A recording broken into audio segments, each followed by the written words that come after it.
Hello, जय हिंद दोस्तों। स्वागत है आपका फिर से हमारे इस YouTube चैनल में जिसका नाम है सीजी नॉलेज विद डीके में। ओके, आज हम जो है छत्तीसगढ़ में जो बिंबाजी भोसले का जो प्रत्यक्ष शासन व्यवस्था है उसको हम क्या करेंगे, आगे अपन बढ़ाएंगे। ठीक है जी। ओके, तो चलिए देखते हैं आज का वीडियो में क्या है कुछ खास बात। ओके, वीडियो अगर अच्छा लगे तो वीडियो को ज्यादा ना लाइक जरूर कर दें, और जो दोस्त यार हैं जो पढ़ने वाले हैं उनको ज्यादा से ज्यादा क्या कर दो, आपका शेयर कर दो। ठीक है जी, चलिए देखते हैं अपन।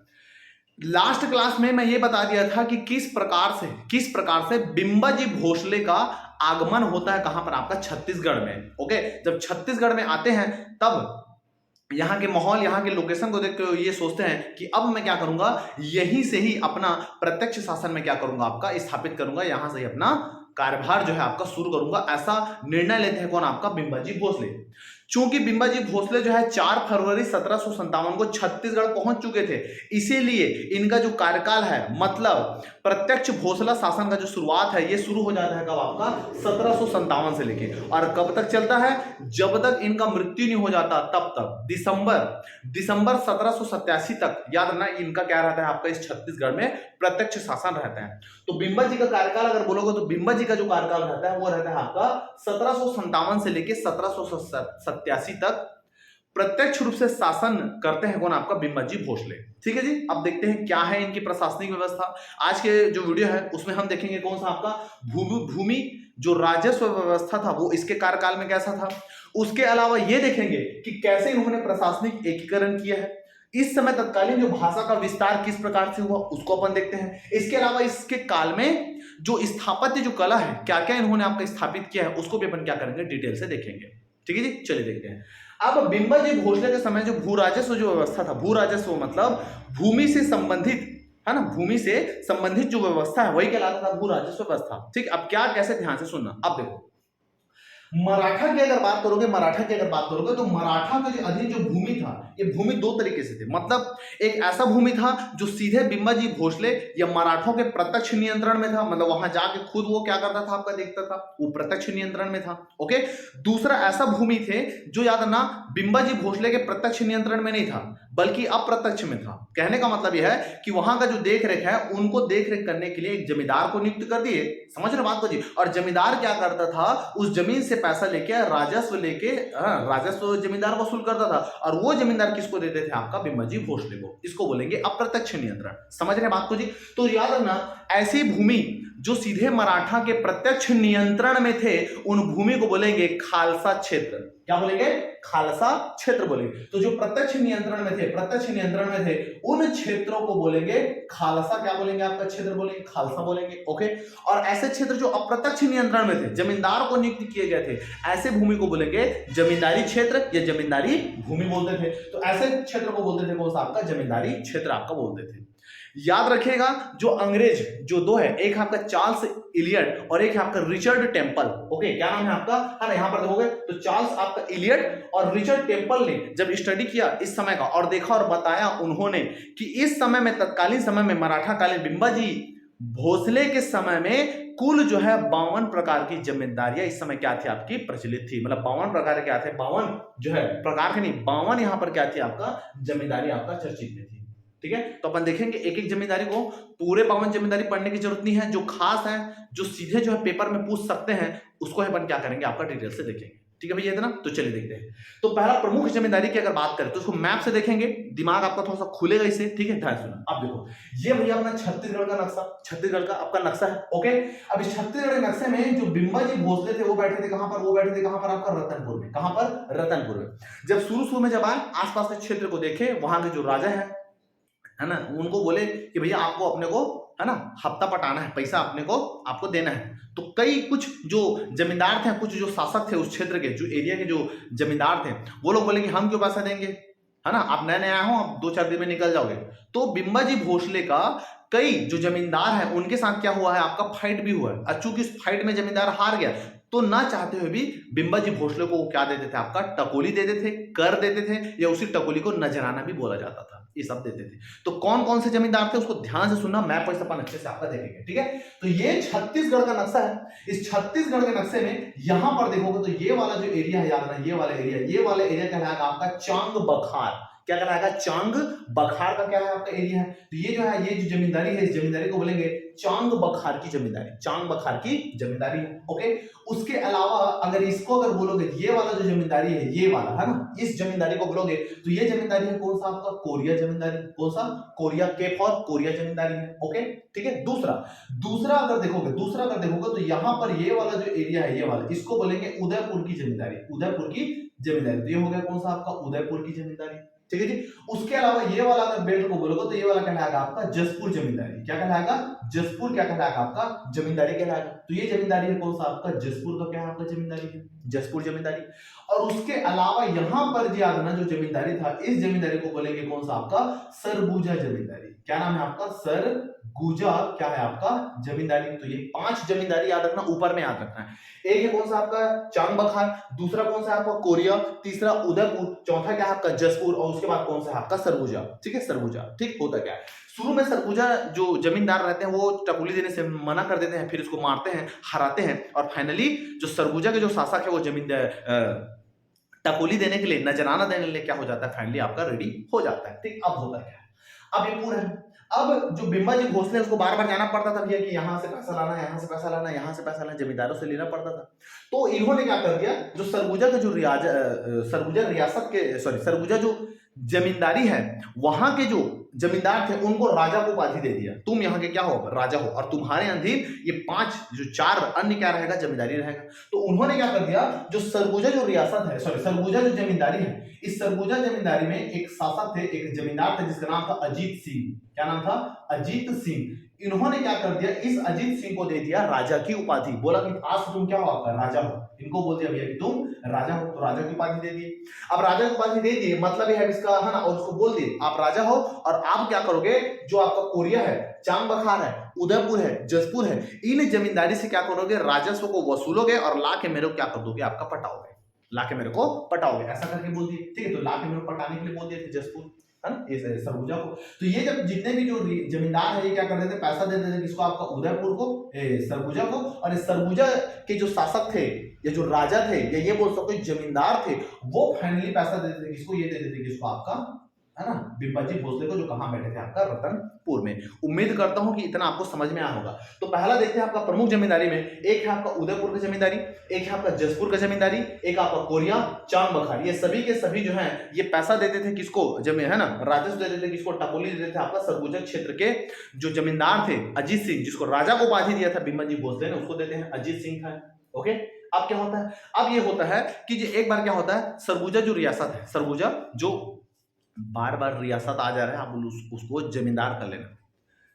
सरगुजा जो जमींदारी है, ये सरगुजा जमींदार और जो बाकी के अन्य जो 5 जो जमींदारी है, ये लोग बोलते हैं कि यार ऐसे पैसा देंगे तो बाहर का आया हुआ आदमी जो है हमको लूट रहा है। तो ये लोग प्लान बनाते हैं कि क्यों ना हम इनके ऊपर क्या करें, आक्रमण करें। किनके ऊपर, इस बिम्बाजी भोसले के ऊपर। ऐसा प्लान बनाते हैं सरगुजा जो जमींदारी है उसके आपका शासक। जब ये बात पता चलता है किसको, आपका बिम्बाजी भोसले को, तो ये क्या करता है, जाता है आक्रमण करता है ना। शुरू में तो पहले हरा दिया था, जब दूसरे बार जब आक्रमण करते हैं तो खुद नहीं जाता, बल्कि ये भेजता किसको है, पेपर में पूछ सकता है किसको भेजते हैं। तो याद रखना 1781 में जब यात्रा आक्रमण करते हैं, वापस रिटर्न दोबारा जब आक्रमण करता है बिम्बाजी भोसले सरगुजा जो जमींदारी है उसके ऊपर, तो उस समय जो लड़ने के लिए जाते हैं बिम्बाजी की तरफ से, कौन रहता है, वो रहता है आपका महिपत राव कांसी। याद रखना, बहुत इंपॉर्टेंट नाम है अपना, महिपत राव जो कांसी है, इसको भेजते हैं कहां से, यहां से लेके यहाँ रतनपुर से सरगुजा भेजते हैं ताकि वहां को हरा दे। अब मारते पीटते हैं सरगुजा रियासत को, और जमींदारी है और सरगुजा जो शासक रहते हैं वो क्या करते हैं, चुप बैठ जाते हैं, हाँ भैया हम पैसा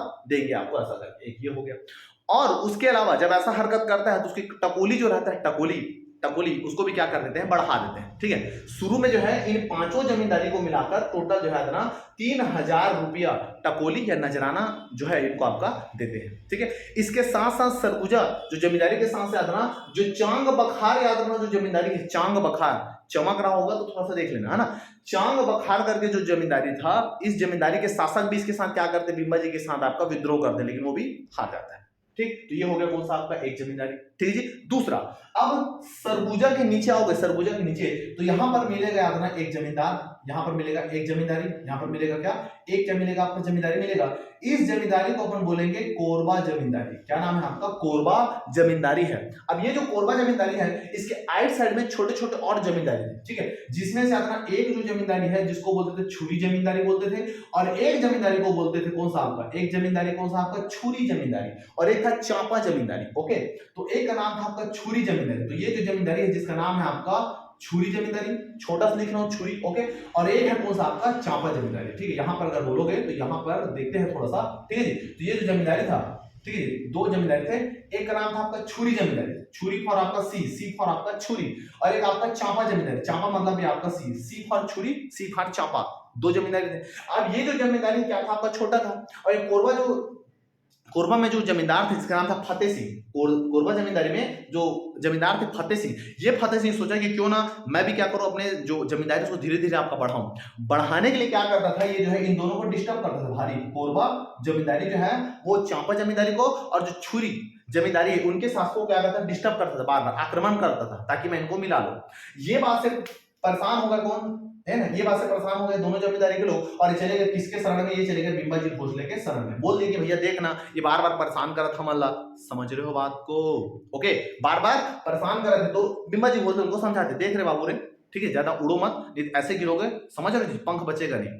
फिर भी कोरबा जमींदारी के जो शासक रहते फतेह सिंह की बात को मानता नहीं है, देख लेंगे कौन सा तोप है, समझ रहे हो जी, तो ऐसा करके अब फाइनली जब ये बात को नहीं मानता तो बिंबा जी क्या करते हैं, आक्रमण करते हैं किसके ऊपर, कोरबा जमींदारी के ऊपर। समझ रहे जी, कोरबा जमींदारी के ऊपर क्या करते हैं, आपका आक्रमण करते हैं, और कोरबा जमींदारी को क्या कर लेते हैं, हड़प लेते हैं। क्या कर लेते हैं, हड़प लेते हैं। तो एकमात्र जमींदारी जिसको हड़पा गया था, नाम क्या आपका, कोरबा जमींदारी। ओके, तो कोरबा जो जमींदारी है, कोरबा जमींदारी जिसके शासक थे कौन, आपका जमींदार थे फतेह सिंह, ये क्या करते हैं, छुरी और जांपा जो जमींदार है उनके ऊपर क्या करते हैं, आपका आक्रमण करते हैं। और जब ये बात पता चलता है बिंबाजी भोसले को, तो क्या करते हैं, उसको क्या कर लेते हैं, जमींदारी को हड़प लेते हैं, और उनके ऊपर 5,000 रुपये का जुर्माना लगा देते हैं, दंड लगा देते हैं। तो 5,000 रुपये का क्या लगा देते हैं, दंड लगा देते हैं किनके ऊपर, फतेह सिंह के ऊपर। ठीक है, इतने को याद करना, ठीक, ये हो गया कोरबा। अब बाजू में देख लेते हैं, बाजू में और जो जमींदारी था, एक का नाम था, एक का नाम था सारंगगढ़ जमींदारी, सारंगगढ़ जमींदारी। तो एक जमींदारी था जिसका नाम था सारंगगढ़ जमींदारी, और दूसरा आता जो जमींदारी था जिसका नाम था आपका रायगढ़ जमींदारी, सारंगगढ़ जमींदारी, रायगढ़ जमींदारी। ओके, तो एक आपका सारंगगढ़ जमींदारी, और दूसरे का नाम क्या था, दूसरे का नाम था आपका रायगढ़, क्या था आपका, जमींदारी। रायगढ़ और सारंगगढ़, देखो जो रायगढ़ जो जमींदारी था ना, रायगढ़ जो आपका जमींदार था, यहाँ के जो शासक थे इनको कुछ खास नहीं किए। यहाँ का जो रायगढ़ के जो जमींदार थे जिसका नाम था दरियाव देव, यहाँ के जमींदार थे जिसका नाम क्या था आपका, दरियाव देव, या दरियाव नहीं, दरियाव सिंह यहाँ के क्या था आपका शासक थे, ठीक है जी। और दूसरा जो सारंगगढ़ थे, सारंगगढ़ के जो जमींदार थे जिसका नाम था कल्याण सिंह, है ना, याद रखना, सारंगगढ़ के जमींदार थे जिसका नाम था कल्याण साय, यहाँ के जमींदार थे कल्याण साय, ठीक है। सारंगगढ़ के जो जमींदार थे कल्याण साहब, रायगढ़ जमींदार के जो जहां के जमींदारी थे वो था आपका दरियाव सिंह, ठीक। इनको कुछ नहीं किया, इनको अच्छे काम कर रहे थे लोग, समय समय पर ये क्या करते थे, आपका टकोली नजराना आपका बिंबाजी भोसले को देते थे, इसलिए इनको भी इन्होंने क्या कर दिया, राजा की उपाधि आपका दिया है, ठीक है। तो दोनों को राजा की उपाधि दे दिया, किसको किसको, आपका एक सारंगगढ़ के इसको, है ना, स्टार लगाया था, एक सारंगगढ़ के इसको दे दिया, एक आपको कल्याण साहब को भी दे दिया, समझ रहे, मतलब रायगढ़ और सारंगगढ़ को इसको भी दे दिया। तो 3 लोग को राजा की उपाधि अब तक दे चुके हैं, ठीक, इतना। अब देखते हैं आगे। अब ये तो हो गया इतने जमींदार। अब नीचे वाले जमींदार, तो रतनपुर बिलासपुर के नीचे अगर आओगे तो यहाँ पर मिलेगा एक आपका नाम का एक और जो आपका जमींदारी मिलेगा जिसको बोलेंगे कवर्धा जमींदारी। कैसे, कवर्धा जमींदारी। कवर्धा याद रखना, जो आपका जमींदारी था, कवर्धा जो जमींदारी था, ओके, कवर्धा जमींदारी, ठीक है। कहाँ है कवर्धा, हाँ, कवर्धा जो जमींदारी थे, यहाँ के जो शासक थे जिसका नाम था महाबली सिंह, है ना, यहाँ के जो शासक थे जिसका नाम क्या था, जिसका नाम था भैया कौन, महाबली, क्या था आपका, सिंह। इस महाबली सिंह को भी इन्होंने राजा की उपाधि आपका दिया था, ठीक है भैया, इतने को भी याद रखना है आपको, ठीक, इतना ये हो गया। अब कवर्धा के नीचे आओगे तो यहाँ पर आता है 3 चीज सीरियल वाइज आपका पड़ता है, 3 चीज ध्यान से अपने आप को खोल खाल के सुनना है। एक जो जमींदारी है, जिसको बोलेंगे, एक जो जमींदारी है जिसको बोलेंगे खैरागढ़ की जमींदारी। एक जो जमींदारी है जिसका नाम है क्या, जिसका नाम है आपका खैरागढ़ की जमींदारी, इसको मिटा रहा हूं, है ना। एक जो जमींदारी है जिसको बोलेंगे खैरागढ़ की जमींदारी, ओके। दूसरा याद रखना जो जमींदारी है जिसको बोलेंगे छुई खदान की जमींदारी, खैरागढ़ जमींदारी, छुई खदान की क्या है आपका जमींदारी। उसके अलावा जो तीसरा, अगर यहाँ पर अगर देखोगे, तीसरा अगर बोलोगे, खैरागढ़ हो गया, छुई खदान होगा, खैरागढ़ छुई खदान। उसके अलावा अगर देखोगे तो यहाँ पर एक और जमींदारी है जिसको बोलेंगे राजनांदगांव की जमींदारी, राजनांदगांव की जमींदारी। और उसके अलावा कौन है ना, सॉरी ये डोंगरगढ़ की जमींदारी, ये आपका डोंगरगढ़ की जमींदारी। और नीचे में कौन सा आपका है ना, नीचे में बोलोगे तो राजनांदगांव की जमींदारी। तो 4 जमींदारी आना इस साइड में। एक कवर्धा तो हो गया खत्म, जो राजनांदगांव जिला है उसमें से आता ना 4 जमींदारी। पहला है आपका केफर, केफर क्या, केफर आपका खैरागढ़, खैरागढ़ के बाद दूसरा है आपका छुई खदान, छुई खदान के बाद क्या है आपका डोंगरगढ़, डोंगरगढ़ के बाद कौन सा आपका ये राजनांदगांव। देखो आगे पीछे हो सकता है, बस एक समझने के लिए है, बस ऐसा कुछ खास नहीं। अब होता है क्या, अब ये जो खैरागढ़ जो जमींदारी थे, खैरागढ़ के याद रखना आपका जो जमींदार थे, जमींदार का नाम क्या था आपका टिकेत राय, क्या था आपका टिकेत राय, टिकेत राय था जमींदारी। अब ये जो टिकेत राय है, अब इसके शासनकाल में क्या होता है, जो डोंगरगढ़ की जो जमींदारी है, ये डोंगरगढ़ है, डोंगरगढ़ के जो जमींदार रहते हैं ये क्या करते हैं, बिम्बाजी भोसले के खिलाफ क्या करते हैं, विद्रोह करते हैं, विद्रोह करते हैं कि तुम्हारे जो प्रशासन है या फिर जो कूटनीति है ये यहाँ पर आपका नहीं चलेगा, ऐसा करके क्या करते हैं, डोंगरगढ़ के शासक बोलते हैं। अब डोंगरगढ़ के जब जमींदार ऐसा बोलते हैं तो बिम्बाजी भोसले जो है खुद ना जाके क्या करते हैं आसपास, तो आसपास कौन है, इधर देखोगे खैरागढ़ है, दूसरे आपका राजनांदगांव है, खैरागढ़ और आपका राजनांदगांव। तो एक काम करते हैं समझने के लिए हम छुई खदान को क्या कर दो ऊपर कर दो और खैरागढ़ को क्या कर दो नीचे कर दो, अब आपको समझने में एकदम आसानी होगा। ठीक है, अब ध्यान से सुनो। अब याद रखना डोंगरगढ़ जमींदार का जो विद्रोह होता है तो खैरागढ़ इसको ऑर्डर देता है, बिम्बाजी भोसले बोलता है, किसको, बिम्बाजी भोसले बोलता है खैरागढ़ के राजा को और राजनांदगांव के राजा को बोलता है कि तुम लोग क्या करो भैया, उसको जाओ, उसको मामला को सुलटाओ करके। तो खैरागढ़ रियासत के खैरागढ़ जो जमींदारी है वो और राजनांदगांव जमींदारी वो क्या करते हैं, दोनों जाते हैं आपका किसके पास, आपका डोंगरगढ़ के पास। डोंगरगढ़ के जो जमींदारी रहते हैं, डोंगरगढ़ के याद रखना जो जमींदार रहते हैं उनको मारते हैं, पीटते हैं और उनके बाद क्या करते हैं, उनको आपका हरा देते हैं। समझ रहे बात को जी, ये हो गया। तो कौन कौन जाते हैं, है ना, डोंगरगढ़ के जमींदार का यहाँ पर क्या हुआ, आपका विद्रोह हुआ। विद्रोह होने के बाद कौन कौन उस विद्रोह को दबाने के लिए गए, एक गए खैरागढ़ के जमींदार जो गए, दूसरा कौन गया, राजनांदगांव, राजनांदगांव के जो जमींदार थे जिसका नाम था मोतीराम, ये दोनों क्या करते हैं आपका, जाते हैं, दोनों जाते हैं किसके पास, आपका डोंगरगढ़ के पास, और उसको पटक के मार देते हैं। समझ रहे, मतलब उसको पराजित कर देते हैं। अब ये सब बात जिसे खुश हो जाते हैं कौन, बिम्बाजी भोसले। और क्या करते हैं, ये जो डोंगरगढ़ जो जमींदारी है, डोंगरगढ़ जो जमींदारी है इसको भी मिला देते हैं किसके साथ, खैरागढ़ की जमींदारी के साथ। अब बोलता है खैरागढ़ के राजा को बोलता है कि अब तुम जो है अपने खैरागढ़ के साथ साथ क्या करोगे, इसको भी अपन आप संभालोगे। तो खैरागढ़ जो जमींदारी था उसमें डोंगरगढ़ जमींदारी को भी क्या कर देते हैं, आपका शामिल कर देते हैं। समझ रहे हो। अब चूंकि खैरागढ़ जमींदारी छोटा था, अब वो बड़ा हो गया, जब बड़ा हो जाता है याद रखना इसके टकोली को भी क्या कर देते हैं, बढ़ा देते हैं। भैया जमींदारी बढ़ा है तो अब ज्यादा पैसा क्या करोगे, पटाओगे। तो सबसे ज्यादा जो टकोली कौन सी जमींदारी पटाते थे, तो याद रखना कौन पटाता था, आपका खैरागढ़ की जमींदारी पटाते थे। लगभग याद रखना 44,000 टकोली ये क्या करते थे, आपका पटाते थे। समझ रहे हो बात को जी, इतना उम्मीद करता हूं कि इतना आपके भेजे में घुस रहा होगा। समझ रहे हो आपको, आपका ये हो गया। उसके अलावा यहां पर देखोगे ध्यान रखना, तो ये वाला जो एरिया है, ये वाला है कौन सा जमींदारी, ये था आपका कांकेर जमींदारी। क्या है आपका, कांकेर जमींदारी। जो कांकेर याद रखना जो जमींदारी है, इस कांकेर जमींदारी में, उसके कांकेर जमींदारी के तत्कालीन जो शासक थे वो थे आपका धीराज सिंह। क्या नाम थे, धीराज सिंह करके थे। इनसे लोग पैसा नहीं लेते थे, बिम्बाजी भोसले पैसा नहीं लेते थे। ये बोले कि भैया आप पैसा मत दो, आप हमको क्या करो, सैन्य सहायता दो।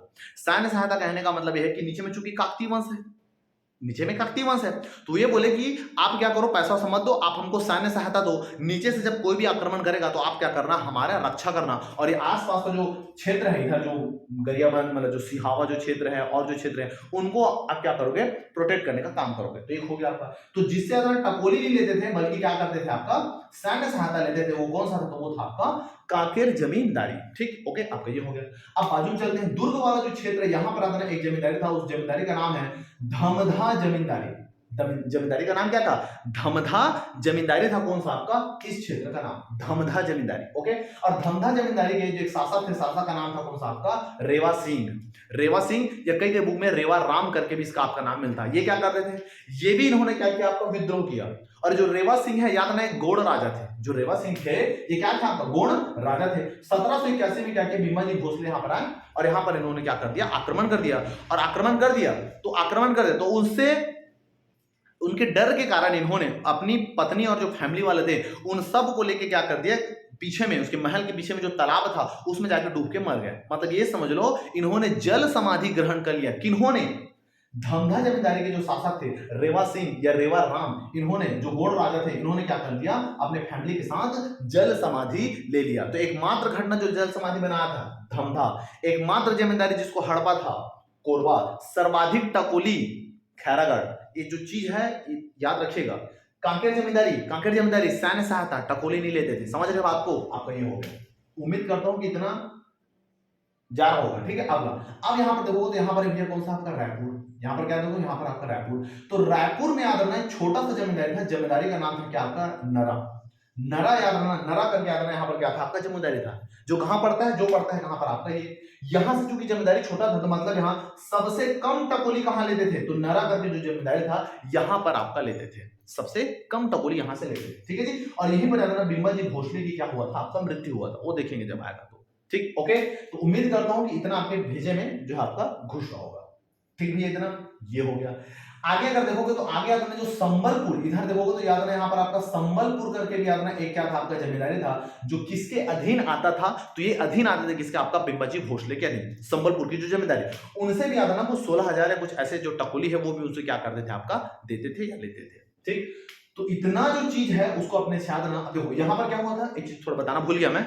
यहाँ पर जो राजनांदगांव जो रियासत की राजनांदगांव जमींदारी के जो जमींदार थे, नाम था मोतीराम, यहाँ पर लिखा, हाँ यहाँ पर नाम क्या आपका मोतीराम। मोतीराम के से प्रभावित होकर भी इन्होंने इसको क्या दिया था, आपका राजा की उपाधि आपका दिया था, राजा की उपाधि आपका दिया था।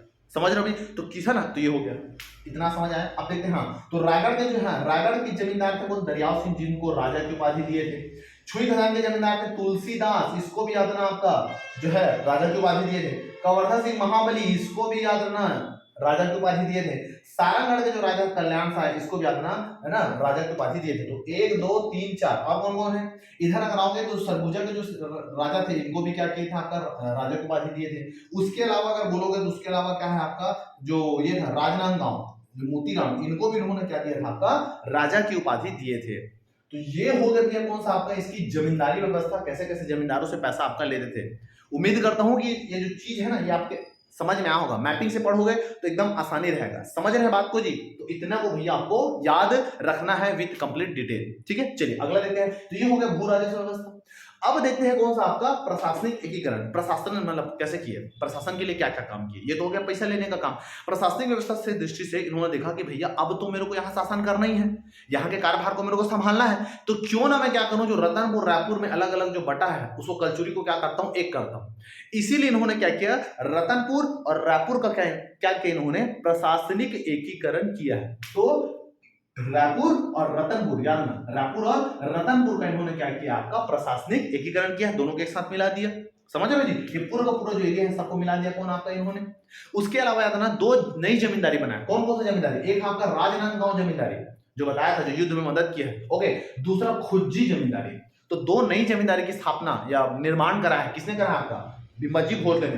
राजनांदगांव जमींदारी और दूसरा कौन सा आपका खुज्जी जमींदारी का निर्माण करवाया है। ठीक है, दूसरा राजस्व संबंधी इन्होंने क्या किया, आपका लेखा तैयार किया। राजस्व संबंधी लेखा मतलब ये सोच रहे थे कि किससे कितना पैसा लेना है, ऐसा करके ना कि लेखा इन्होंने क्या किया था, आपका तैयार करवाया था। ठीक, अगला अगला देखते हैं। परगना पद्धति के याद रखना क्या है, आपका सूत्रधार माने जाते हैं। परगना पद्धति के सूत्रधार मतलब परगना होगा, मतलब जो गढ़ है जमींदारियों को समाप्त करके इन्होंने क्या कर दिया, आपका परगना बनाया।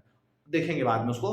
परगना जो सूत्रधार मतलब इन्होंने सोचा, एक सूत्र बनाया था, मतलब सोचे कि हम ऐसा करेंगे इसमें। लेकिन ये शुरू नहीं हुआ था, ये जो हुआ था आपका विठल राव दिनकर, जब देखेंगे आगे।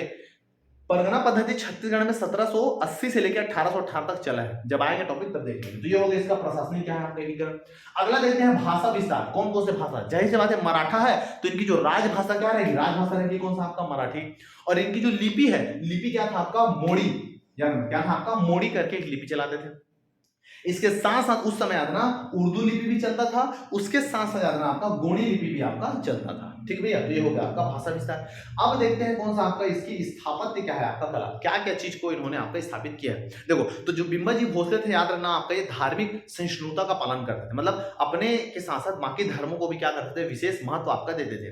तो याद रखना धार्मिक मामले में क्या था, आपका सहिष्णु थे, इसलिए हिंदू से संबंधित याद रखना कुछ मंदिर बना है, जैसे राम टेकरी मंदिर हो गया, समझ रहे हो, राम टेकरी आपका मंदिर हो गया, यहाँ पर देखेंगे है ना।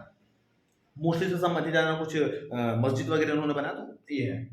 इन्होंने क्या किया, सेमर दरवाजा का पुनर्निर्माण कराया था। जब मैं बताया था जब मराठों का एंट्री होता है, भास्कर पंत जब सेमर दरवाजा को है ना तोड़ फोड़ देते हैं, तो सेमर दरवाजा का क्या है आपका पुनर्निर्माण कराया। उसके अलावा जो राम टेकरी मंदिर इसी को राम पंचायतन मंदिर भी आपका बोलते हैं, इनका भी इन्होंने क्या किया था आपका निर्माण करा। तो जो काले कलर के ग्रेनाइट पत्थर से क्या है आपका ये बना है, कौन सा आपका राम टेकरी मंदिर और राम पंचायत मंदिर। अब होता क्या है, जब बिम्बाजी भोसले जब की मृत्यु होती है तो उनकी जो पत्नी रहती है, 3 पत्नी, उमा, रमा, आनंदी, देखेंगे बाद में। तो जो उनकी जो पत्नी जो आनंदीबाई रहती है, वो आनंदीबाई क्या करती है, वो आनंदीबाई इस मंदिर के सामने बाहर में बिम्बाजी भोसले का हाथ जोड़कर क्या बनाती है, एक मूर्ति का निर्माण करवाती है। ठीक है, लेकिन कराती कौन है, आनंदीबाई।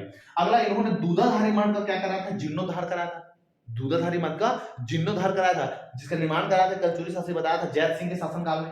अगला रतनपुर में आगना मस्जिद का इन्होंने क्या क्या आपका निर्माण करवाया, रतनपुर में मस्जिद का देखो, इधर मस्जिद का भी निर्माण कराया, इसके हिंदू देवी देवताओं के मंदिर का भी निर्माण करा है। मतलब ये धार्मिक मामला में क्या था आपका सहिष्णु शासक थे। ठीक है, अगला इन्होंने रानी तालाब व बिकमा तालाब का भी क्या करवाया था, निर्माण कराया था। रानी तालाब और बिकमा तालाब का भी निर्माण करा था। उसके अलावा लक्ष्मी नारायण मंदिर का भी निर्माण करा था, और साथ साथ खंडोबा मंदिर का भी क्या करा था निर्माण आनंदीबाई के द्वारा। खंडोबा कौन है, खंडोबा मंदिर की अगर बात करोगे तो ये था आपका इसका भतीजा था, किसका, बिम्बाजी भोसले का। जो मुधो जी थे ना, मुधो जी थे उनके बेटे, तो देखेंगे उसको अगले वीडियो में। ठीक है, तो ये हो गया कौन सा इसकी स्थापत्य कला, ये हो गई भाषा, ये हो गया प्रशासनिक व्यवस्था, और ये हो गया कौन सा आपका जमींदारी व्यवस्था। ठीक है जी, उम्मीद करता हूं कि आपको जो चल रहा है सीरीज ये समझ में आ रहा होगा, है ना जी। एकदम सीरीज वाइज चलेंगे।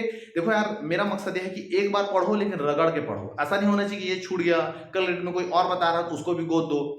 जो जितना भी मेरे को ऑथेंटिक जो चीज लगा है, या जो चीज लगा कि पेपर में पूछ सकता है, क्योंकि आप देख रहे हैं पेपर इतना डिटेल जा रहा है ना कि आदमी को मिल नहीं रहा है, पार नहीं पा रहा है। जो नॉर्मल आप जो बुक पढ़ते हो ना छत्तीसगढ़ का, पता है आप कौन सा बुक पढ़ते हो, मैं भी जानता हूँ, आप भी जानते हो कौन सा बुक पढ़ते हो, तो कोई काम आने वाला नहीं। एक लाइन फैक्ट पढ़ोगे ना तो कभी जिंदगी में काम नहीं आने वाला, कॉन्सेप्ट पढ़िए तब आपको काम आएगा। ठीक है जी, तो इस आज से जो वीडियो है उसमें यहीं तक कवर करते हैं। वीडियो अगर अच्छा लगे यार तो याद ना ज्यादा ज्यादा दोस्तों में शेयर कर देना। उसके अलावा डिस्क्रिप्शन में बहुत सारे जो प्लेलिस्ट हैं उनका आपका लिंक मिलेगा। उसके अलावा अगर जो है आपको जॉब देखना है कि कौन सा जॉब कब निकलता है, उसके लिए एक जॉब वाला भी एक इसमें आपका लिंक है, जाके उसमें आप बार बार आपको चेक कर सकते हो। ठीक है जी, तो आज का वीडियो होता है यहीं पर समाप्त। उम्मीद करता हूं कि वीडियो आपको अच्छा लगा होगा। इसी के साथ नए वीडियो के साथ फिर से मिलेंगे, तब तक के लिए जय भारत, जय छत्तीसगढ़, नमस्कार।